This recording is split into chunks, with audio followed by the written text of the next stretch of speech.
నమస్కారం, welcome to Suman TV. నేను గీతాంజలి. ప్రస్తుతం మనతో పాటు డాక్టర్ సుధీర్ ధారా ఉన్నారు. పర్టికులర్గా చెప్పాలి వీరి గురించి, గత 25 సంవత్సరాలుగా సర్జరీ అనేది అవసరం లేకుండా పెయిన్ మేనేజ్మెంట్ ద్వారా ఎన్నో రోగాలే నయం చేశారు. పర్టికులర్గా నీకి సంబంధించి కావచ్చు, షోల్డర్కి సంబంధించి కావచ్చు, మనకి ఇంకా పర్టికులర్గా చెప్పాలంటే కాళ్ళ దగ్గర, అరికాళ్ళ దగ్గర కొంచెం చాలా మందికి జాయింట్ పెయిన్స్ వస్తాయి చూసారా, వీటివి ఇలాంటివి ఎన్నో ఇంజరీస్ని జస్ట్ ఒక థెరపీ ద్వారా ఆయన తగ్గించారండి. వేల మంది అనే చెప్తాను ఈ లిస్ట్లో. వారేమో ఎపియాన్ పెయిన్ మేనేజ్మెంట్ సెంటర్ ద్వారా ఇవన్నీ చేశారు. ఇప్పుడు మనం చూస్తున్నటువంటి ఈ ప్లాస్మా థెరపీస్ అని ఫస్ట్ స్టార్ట్ చేసిందే వారు. సో ఇప్పుడున్నటువంటి డౌట్స్ కానీ, లేకపోతే సర్జరీస్కి సంబంధించి సర్జరీకి వెళ్ళాలా లేదు, ఈ థెరపీస్ ఏవైతే కొత్తగా వస్తున్నాయో వీటిగా అని చెప్పి నాకే పెద్ద డౌట్ వచ్చింది. సో ఒకసారి మాట్లాడదాం, మీకు కూడా ఒక క్లారిటీ ఇద్దామని నేను వచ్చేసాను జూబ్లీ హిల్స్లో ఉన్నటువంటి ఎపియాన్ పెయిన్ మేనేజ్మెంట్ సెంటర్కి. మనతో పాటు ఉన్నారు డాక్టర్ గారు, వారితో మాట్లాడదాం. సార్ నమస్కారం. నమస్కారం. అంటే ఎందుకు వస్తున్నాయి అసలు మోకాళ్ళ నొప్పులు, ఫస్ట్ మాట్లాడదాం సార్, రీజన్స్. మోకాలు నొప్పి అన్నది ప్రతి మనిషికి ఏదో ఒక వయసులో రావాల్సిందే, ఎవ్వరు తప్పించుకోలేరు. ఓకే. ఈరోజు పుట్టిన ప్రతి పిల్లవాడు కూడాను ఊహ తెలిసిన తర్వాత ఆలోచించాల్సిన అవసరం, నా మోకాలు ఏదో ఒక రోజు అరుగుతుంది. అది 20లో అరగచ్చు, 25లో అరగచ్చు, 35లో అరగచ్చు, 50లో అరగచ్చు, 60లో అరగచ్చు, 70 వరకు అరగకుండా కూడా ఉండొచ్చు. కానీ 70 ఏళ్ళకి మీరు చనిపోయారనుకో అరగకుండా, సరే అదృష్టవంతులు చనిపోతారు. కానీ మీరు 80 వరకు వెళ్ళారనుకో తప్పకుండా. అంటే మనము కరెక్ట్ ఏజ్ గ్రూప్ వరకు మనము బ్రతికున్నాము అంటే తప్పకుండా మోకాలు అరుగుతుంది. అఫ్ కోర్స్ నేను చెప్పిన 25-30 ఇయర్స్ వెరీ రేర్, కానీ ఇప్పుడు ఉన్నాయి, చూస్తున్నాం. అంటే ఓవరాల్గా మోకాలు ఎందుకు అరుగుతుంది అంటే, మోకాలు అరగడం అన్నది ఒక వయస్సు రీత్యా వచ్చిన ఒక చేంజ్ అంతే, జబ్బు కాదు ఇది, జబ్బు కాదు. కానీ మోకాలుకి సంబంధించిన ట్రీట్మెంట్లు ఎక్కడ చూసినా అవే మాటలు కదా. ఏ కార్పొరేట్ హాస్పిటల్కి పోయినా కానీ, కార్పొరేట్ హాస్పిటల్లో రోజుకి వాళ్ళు ఒక 100 మందిని చూశారనుకోండి, ఓపీ 70-80 మంది మోకాలు నొప్పులలో ఉన్నారు. అంటే మోకాలు నొప్పులకు ఇచ్చే ట్రీట్మెంట్స్ తోటి హాస్పిటల్స్ అన్ని నిలబడుతున్నాయి. అంటే డిఫరెంట్ ట్రీట్మెంట్స్. కొందరు ఏమో ఆయుర్వేదిక్ మసాజ్ చేస్తారంటారు, కొంతమంది హోమియో డ్రగ్స్ ఇస్తారంటారు, కొంతమంది ఇంజక్షన్లు చేస్తుంటారు, కొంతమంది పిసుకుతుంటారు, కొంతమంది ఏవో డిఫరెంట్, కొంతమంది ఆపరేషన్ వెళ్తారు. అంటే నీ జాయింట్లో వచ్చిన నొప్పికి విరిగా ట్రీట్మెంట్స్ ఉన్నాయి, ఎన్నో ఉన్నాయి ట్రీట్మెంట్స్, 100 ట్రీట్మెంట్స్ ఉన్నాయి. మన కంట్రీలో వేరే కంట్రీలో వేరే ఉన్నాయి ఆక్యుపంచర్ అంటే. సో దీంట్లో ముఖ్యంగా మీరు అడిగిన క్వశ్చన్కి సమాధానం ఏంటంటే, మోకాలు అరుగుదల అన్నది మనము మన చేతులారా చేసుకునే ఒక చేంజ్ అంతే. అంటే చేతులారా చేంజ్ చేస్తుంటే ఏంటిది, మోకాలు అరిగిపోతుంది ఏ వయసులో అన్న మీకు ఐడియా ఉంటే ఆ మోకాలు నొప్పి అరిగిపోకుండా కాపాడుకోవచ్చు, జాగ్రత్తలు తీసుకోవచ్చు. ఏంటి ఎందుకు వస్తుంది సార్ మోకాలు? ఇప్పుడు ఒక సైకిల్ ఉంది, సైకిల్ మీరు రోజు 100 కిలోమీటర్లు దొక్కారనుకో, ఒక 5 సంవత్సరాలు 10 సంవత్సరాలు రావాల్సిన సైకిల్ 2 సంవత్సరాలకి మూలపడిపోద్ది. దాన్ని రిపేర్ చేపిస్తే మళ్ళీ పోతుంది, ఎందుకంటే దాని ఏజ్ అయిపోయింది. సెల్ ఫోన్ కూడా అంతే కదా, ఎన్ని టచ్ అని ఉంటాయి, 1,00,000 టచ్లో ఎన్నో ఉంటాయి. రోజు పటపట కొడుతున్నాం అనుకో, తొందరగా స్క్రీన్ పోతుంది. సేమ్ మోకాలు కానీ, షోల్డర్ జాయింట్ కానీ, యాంకిల్ కానీ, స్పైన్ కానీ, సర్వైకల్ స్పైన్ ఏదన్నా అంతే. అందుకని ముఖ్యంగా తెలుసుకోవాల్సింది ఏంటంటే, మోకాలు నొప్పికి గల కారణాలు మనం చేసే పనులు, మనం చేసే అనవసరమైన పనులు. కరెక్ట్గా పనులు చేసుకుంటూ మోకాలు నొప్పి వస్తుందన్న ఆలోచన మీకు కానీ ఉంటే అవి కంట్రోల్ చేసుకుని మోకాలు నొప్పి తెచ్చుకోకుండా కూడా ఉండొచ్చు. సో కారణాలు మటుకు మోకాలు, మన పనులు, ఎక్కువ చేసే పనులు, నార్మల్ గా చేసిన కూడా అరగచ్చు, ఎక్కువ చేసే వాళ్ళు తొందరగా అరిగిపోతుంది.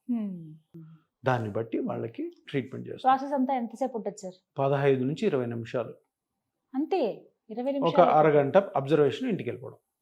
మళ్ళీ యథావిధిగా వాళ్ళ వర్క్ కానీ ఆఫీస్ కానీ వెళ్ళిపోవచ్చు, హ్యాపీగా వెళ్ళిపోవచ్చు. అంటే ఇప్పుడు చూడండి, ఇంత సింపుల్ చెప్తుంటే మీకు ఇంకొక అనుమానం వస్తుంది, ఇదేది నమ్మశక్యంగా లేదా ఇది. ఎందుకంటే ఒక్క మాట అడుగుతాను సార్, ఇలా పలానా కొంతమంది తెలిసిన వాళ్ళే చిన్న డిస్కషన్స్ అవి జరిగినప్పుడు, ఇలా సుధీర్ గారి దగ్గరికి మేము వెళ్ళామండి, ఇట్లా అడిగితేనేమో ప్లాస్మా థెరపీతో క్యూర్ అయిపోతుంది ఖచ్చితంగా అని చెప్పారు. వాళ్ళు కూడా వచ్చింది మోకాళ్ళ దానికి గుజ్జు అరిగిపోయిందని చెప్పి. అయితే వాళ్ళు ఏం చేశారంటే, మనిషి హ్యూమన్ సైకాలజీ ఎలా ఉంటుందంటే సార్, సెకండ్ ఒపీనియన్కి వెళ్దాము ఎందుకన్నా మంచిదని చెప్పి వాళ్ళు వేరే డాక్టర్ దగ్గరికి వెళ్ళారు. సెకండే కాదు, థర్డ్ కూడా వెళ్ళారు. వాళ్ళిద్దరూ చెప్పింది ఏంటంటే, ఏం మాట్లాడుతున్నావు, ఇంజెక్షన్ తో తగ్గడం ఏంటి, అలా ఏం ఉండదు, నీకు ఏదో చెప్తున్నారు, అనవసరంగా నువ్వు కమిట్ అయిపోవద్దు, వేరే ఏదైనా ప్రాసెస్ ఉంటే అది చూద్దామని చెప్పాను. ఇక్కడ ఎక్కడ అంటే ఇంట్లోనే గొడవలు అయిపోతున్నాయి. వీళ్ళేమో లేదు సుధీర్ గారు చెప్పారని ఇక్కడ వద్దాం అంటున్నారు, లేదు ఇద్దరు డాక్టర్లు ఏమో అలా చెప్పారు, అసలు ప్లాస్మా థెరపీ అనేదే లేదు, సర్జరీయే దీనికి మార్గం అంటున్నారు. మీరు సమాధానం ఖచ్చితంగా చెప్పాలి సార్. ఇది చాలా మందికి ఇలా జరుగుతుంది. అంటే మీరు ఎప్పుడన్నా చూడండి, కొత్తగా సమాజంలోకి ఒక మార్పు వచ్చింది అనుకో, దానికి అడ్డంకులు ఉంటాయి ఉంటాయి కదా, అందరు యాక్సెప్ట్ చేయరు, టక్ టక్ టక్ అని యాక్సెప్ట్ చేయరు. సో చాలా డిస్కషన్స్ జరుగుతాయి, చాలా ఆర్గ్యుమెంట్స్ జరుగుతాయి, చాలా జరిగిన తర్వాత అది మంచిదైతే యాక్సెప్ట్ చేస్తారు. ఇక్కడ ఏం జరిగిందంటే 2017లో నేను ఎప్పుడైతే ఇది స్టార్ట్ చేశానో, స్టార్టింగ్ డే 1 నుంచి కూడా మనకు అడ్డంకులు. ఏం అడ్డంకులు? దీని గురించి దుష్ప్రచారం. ఎందుకు దుష్ప్రచారం చేస్తున్నారు, ఎవరు దుష్ప్రచారం చేస్తున్నారు? ఇప్పుడు మీరు అన్నారు కదా, ఎవరో పేషెంట్ నా దగ్గరికి వచ్చి నమ్మకంతో నా మాట విని నమ్మి సర్లే సెకండ్ ఒపీనియన్ దగ్గరికి వెళ్ళి, సెకండ్ ఒపీనియన్ డాక్టర్ ఎవరైతే మాట్లాడారో ఆ డాక్టర్ వద్దు అన్నప్పుడు అందరికీ కూడా ఒక విషయం అర్థం అవ్వాలి. ఏంటంటే ఆ డాక్టర్ ఎవరు? సుధీర్ డాక్టర్ ఏమో ప్లాస్మా థెరపీ కనుక్కున్న అతను, ఇంకో డాక్టర్ ఎవరు? ఆపరేషన్ చేసే డాక్టర్ దగ్గరికి వెళ్ళి ఉంటారు. ఆయన ప్లాస్మా థెరపీ చేశాడా? ప్లాస్మా థెరపీ చేసి, ప్లాస్మా థెరపీ చాలా కేసులు చేసి, కొన్ని వేల కేసులు చేసి ప్లాస్మా థెరపీ పని చెయ్యట్లేదు అంటేనే ఆయన కామెంట్ చేయాలి. కరెక్టే సార్, నాకు చెప్పిన వాళ్ళు కూడా ఆయన ప్లాస్మా థెరపీ డాక్టర్ కాదు. అందరూ అంతే, వాళ్ళు వెళ్ళేది ఆపరేషన్ చేసే డాక్టర్ దగ్గర పోతారు. వాళ్ళు ఆపరేషన్ చేసే డాక్టర్కి ఆపరేషన్ మీద నమ్మకం ఉంటుంది, నాకు దీని మీద ఉంటుంది. నేను ఎప్పుడు ఆపరేషన్ కావాలని పంపాను. ఎందుకు? పబ్లిక్ డిమాండ్ ఆపరేషన్ వద్దు. ఆపరేషన్ కావాలనుకున్న వాళ్ళు ఆపరేషన్కి వెళ్ళిపోతారు, మన దగ్గరికి ఎందుకు వస్తారు? ఆపరేషన్ వద్దు అనుకున్న వాళ్ళని నువ్వు ఆపరేషన్కి పోని నేను గంటలేదు. నేను తప్పకుండా ఈ ట్రీట్మెంట్తో చేస్తాను. ఎందుకు? ఈ ట్రీట్మెంట్ న్యాచురల్ ట్రీట్మెంట్, ఈ ట్రీట్మెంట్లో సైడ్ ఎఫెక్ట్స్ లేవు, కాంప్లికేషన్స్ లేవు. Success rate 85 to 95%. సో అంత సక్సెస్ రేట్ ఉన్న నాకు ఇంత ఎక్స్పీరియన్స్ ఉండి, నేను దగ్గర ఇప్పటికీ ఒక 50-55 వేల మోకాళ్ళకి నేను పిఆర్పి చేసిన తరువాత నేను ధైర్యంగా మీ మోకాళ్ళను నేను సెట్ చేయగలను కొన్ని జాగ్రత్తలతో అని చెప్పినప్పుడు, మీరు వెళ్ళి ఆ సెకండ్ ఒపీనియన్ కరెక్ట్ డాక్టర్ కాకుండా, ఏ డాక్టర్ని అడగాలో ఆ డాక్టర్ని అడగకుండా మీరు ఆపరేషన్ చేసే డాక్టర్ని అడిగితే వాళ్ళు నో అంటారు, వద్దు చేసుకోవద్దు. సర్జరీ నుంచి ఇటు రావడం ఒక ఇక్కడి నుంచి అటు వెళ్ళడం, సర్జరీ నుంచి ఇటు రాలేరు, సర్జరీ డెడ్ ఎండ్. సర్జరీ అయిన తర్వాత నీకు ఇంకేం లేదు, ఎంత బాగుంటే అంత బాగున్నట్టు, బాగోకపోతే నొప్పి భరించాలి. ఈ ట్రీట్మెంట్ ఏంటి? ఇది మనము అరిగిపోయిన కార్టిలేజ్ని పెంచుతున్నాము, పెంచిన కార్టిలేజ్ని మనం కాపాడుకుంటాం. ఎప్పుడు ప్రాబ్లం వచ్చినా కూడా మళ్ళీ కూడా పెంచుకోవచ్చు, ఏమైనా చిన్న ఉంటే ఇంజెక్షన్తోనే సెట్ చేసుకోవచ్చు. సార్ ఇంతవరకు బాగానే ఉంది సార్. మై ఫైనల్ క్వశ్చన్, మీరు అంటున్నారు ఇలా ట్రీట్ చేసేయచ్చు సర్జరీ కన్నా ది బెస్ట్ వే అని, కానీ ఎన్ని సెంటర్లు ఉన్నాయి సార్? ఇప్పుడు ఎక్కడ చూసినా, ఈవెన్ సందుకు ఒకటి కనబడుతున్నాయి సార్, ఎక్కడ చూసినా. ఇప్పుడు ఈ ఏరియాలో జూబ్లీహిల్స్లోనే ఎన్ని చూడట్లేదు, ఇటు బంజారాహిల్సే కావచ్చు, ఇంకా మెయిన్ ఏరియాస్ ఏవైతే ఉన్నాయో అన్ని చోట్ల పెయిన్ మేనేజ్మెంట్ సెంటర్లన్నీ బోర్డులు కనపడుతూనే ఉన్నాయి. మేము ఎవరి దగ్గరికి వెళ్ళాలి? ఎలా అసలు ఒక డాక్టర్ని సెలెక్ట్ చేసుకోవాలి? ఒకటి అందరు గమనించాలి, 2017లో ఒక్కటి లేదు. కరెక్ట్, నేను నాది ఒక్కటే, ప్రతి ఒక్కరికి తెలుసు, పెయిన్ మేనేజ్మెంట్ సెంటర్ అంటే జూబ్లీ చెక్ పోస్ట్. ఈరోజు అన్ని వచ్చాయంటే అందరూ సంతోషపడాలి. అంటే ఏంటి? ఈ ట్రీట్మెంట్కి క్రెడిబిలిటీ స్టార్ట్ అయింది, ఈ ట్రీట్మెంట్కి ఒక వాల్యూ వచ్చింది. మీరు పెయిన్ మేనేజ్మెంట్ సెంటర్ అంటున్నారు, పెయిన్ మేనేజ్మెంట్ డాక్టర్లు హైదరాబాద్లో ఒక 15 మంది ఉంటే 1500 ఆర్థో డాక్టర్స్ ఇది చేస్తున్నారు హాస్పిటల్స్లో. అందరు స్టార్ట్ చేస్తారు, మంచిదే, ఇది మంచి పరిణామం, సూపర్ చేంజ్ ఇది. కానీ దీంట్లో కొంత చెడు కూడా జరుగుతుంది. ఎందుకు? ఈ ప్లాస్మా థెరపీ చెయ్యాలంటే దీని మీద అపారమైన అనుభవం ఉండాలి. ఎక్స్పీరియన్స్ లేని డాక్టర్ల దగ్గర మీరు ప్లాస్మా థెరపీ చేయించుకున్నారు అంటే అది తప్పక ఫెయిల్యూర్ అవుతుంది. ఎంతో అత్యద్భుతమైనటువంటి ఈ ట్రీట్మెంట్కి ఒక చెడ్డ పేరు వస్తుంది. అందుకని అందరూ గుర్తుపెట్టుకోండి, మీరు ఎప్పుడైనా ప్లాస్మా థెరపీ చేయించుకోవాలనుకుంటే ఎక్సలెంట్ ట్రీట్మెంట్, సూపర్ ఎఫెక్ట్ వస్తుంది, మీ నొప్పి మొత్తం మాయమవుతుంది. కానీ కరెక్ట్ డాక్టర్ దగ్గరికి వెళ్ళాలి. ఎవరు కరెక్ట్ డాక్టర్? నెక్స్ట్ క్వశ్చన్ అదే కదా, అసలు ఎవరు ఎలా సెలెక్ట్ చేసుకోవాలి? థౌజండ్స్ ఆఫ్ కేస్ చేసిన ఎక్స్పీరియన్స్ డాక్టర్.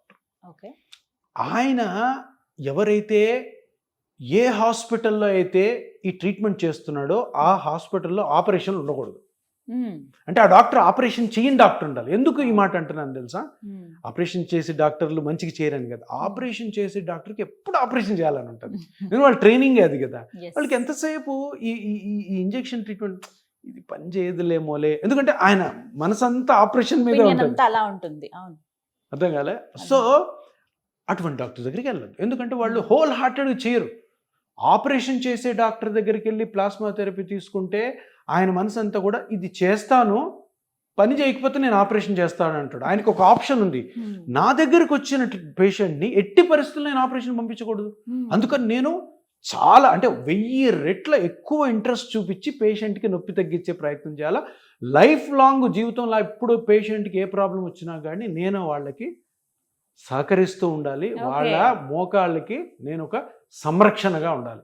సో డిఫరెన్స్ చూసారా, నేను ఒక పేషెంట్ తీసుకున్నానంటే ఆ రోజు నుంచి కూడా ఆ పేషెంట్ మా ఫ్యామిలీ మెంబర్ అవుతాడు తప్పకుండా. ఎందుకు?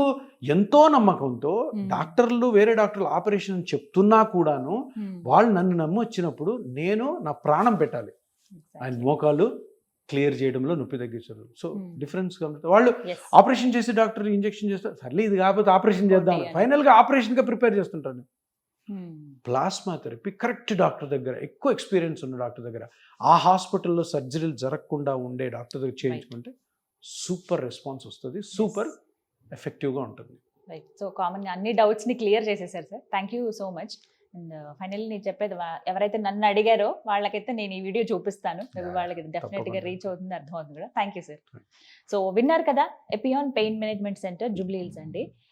8 ఏళ్లుగా 2017 నుంచి స్టార్ట్ చేస్తే కనుక కొన్ని వేల మందికి ఈ ఈఆర్పీ ట్రీట్మెంట్ అనేది చేశారు. ప్లాస్మా థెరపీ ట్రీట్మెంట్ అని చాలా మందికి ఇప్పుడు తెలుసు, కానీ ఎవరి దగ్గరికి వెళ్ళాలనేది ఒక పెద్ద క్వశ్చన్ మార్క్. డాక్టర్ గారు చెప్పింది విన్నారు కదా, ఎక్స్పీరియన్స్డ్ డాక్టర్, వెల్ ఎక్విప్మెంట్ కూడా అక్కడ అందుబాటులో ఉండాలి. సర్జరీ అనే మాటే లేకుండా కేవలం ఇంజెక్షన్ ద్వారానే తగ్గించేటువంటి ఈ థెరపీని చాలా మంది అప్రోచ్ అవుతూ ఉన్నారు, తగ్గించుకుని వెళ్తున్నారు. సక్సెస్ రేట్ కూడా 95% వరకు ఉందని చెప్తున్నారు. సో ఇంకెందుకు ఆలస్యం, మీకు ఇప్పుడు అవసరమా? మోకాలు నొప్పితో బాధపడుతున్నారా? అయితే వచ్చేయండి, మీకు క్లియర్గా అడ్రస్ ఇస్తాను, అలాగే ఫోన్ నెంబర్స్ కూడా ప్రొవైడ్ చేస్తాను. కాల్ చేసి అపాయింట్మెంట్ తీసుకుని డాక్టర్ గారిని కలవండి. ఇది వాళ్ళ వీడియో. నమస్తే.